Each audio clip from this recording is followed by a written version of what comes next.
জি, আসসালামু আলাইকুম। কেএসবিডি.কমের পক্ষ থেকে সবাইকে জানাচ্ছি আন্তরিক অভিনন্দন এবং শুভেচ্ছা। আপনারা দেখতে পাচ্ছেন আমাদের বাগেরহাট কিন্তু চিংড়ি মাছের জন্য খুবই বিখ্যাত একটা জায়গা। বাংলাদেশে যে পরিমাণ চিংড়ি মাছ উৎপন্ন হয় তার 80% হয় হচ্ছে আপনার বাগেরহাটে, আর 20% অন্য অন্য এলাকায় হয়। অর্থাৎ বাগেরহাট বলতে আমি বাগেরহাট এবং খুলনাকে হিসাব করেছি। এবং খুলনার কিছু কিছু জায়গায় সাতক্ষীরার সাইডে একটু হয়, পাইকগাছা ওই অঞ্চলে একটু হয়, বাট বাগেরহাটের পুরো জায়গাটা, বাগেরহাটের এমন কোনো উপজেলা নাই, এমন কোনো ইউনিয়ন নাই যেখানে চিংড়ি মাছের চাষটা না হয়।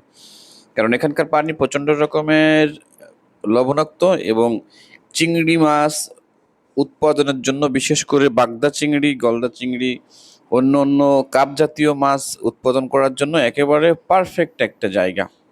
এই যে আমাদের চিংড়ি মাছের ঘের দেখছেন, এখানে কিন্তু আমরা প্রচন্ড রকমের চিংড়ি মাছের চাষ করার জন্য উদ্যোগ নিয়েছি। এই পুরো জায়গাটা কিন্তু এখন এর ভিতরে কয়েক লক্ষ টাকার চিংড়ি মাছের পোনা ছাড়া হয়েছে। এগুলো ধীরে ধীরে কিছুদিন পরে কিন্তু এগুলো ইনশাল্লাহ বড় হয়ে যাবে। আমরা এগুলো কিন্তু তখন যখন ধরবো আপনাদেরকে আপডেট দিব। আর গ্রাম হচ্ছে মায়ের মতো, গ্রাম হচ্ছে অন্য রকমের একটা জায়গা। গ্রাম দেখেন, গ্রাম আসলে দেখতেই সুন্দর।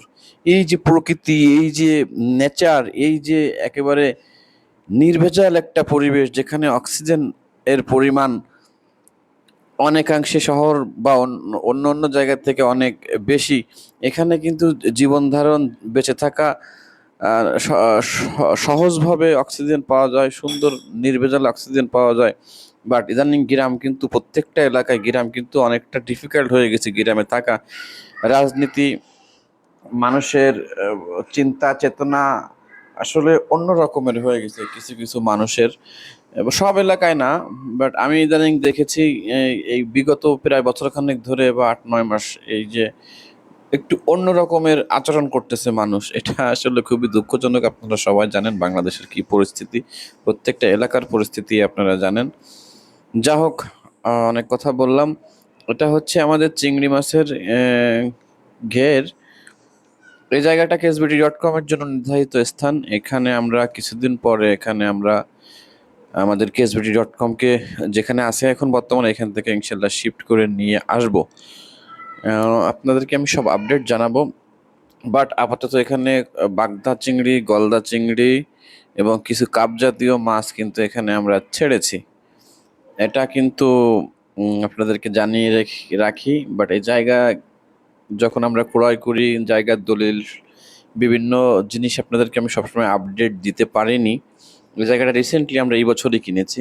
এই যে প্রথমবার আমরা এখানে মাছ চাষ করলাম। আমাদের আরও অন্য অন্য মাছের ঘের আছে, সেখানে আমরা মাছ চাষ করতেছি। বাট আপনাদেরকে বাড়ির পাশের যে ঘেরটা সেটাই দেখালাম।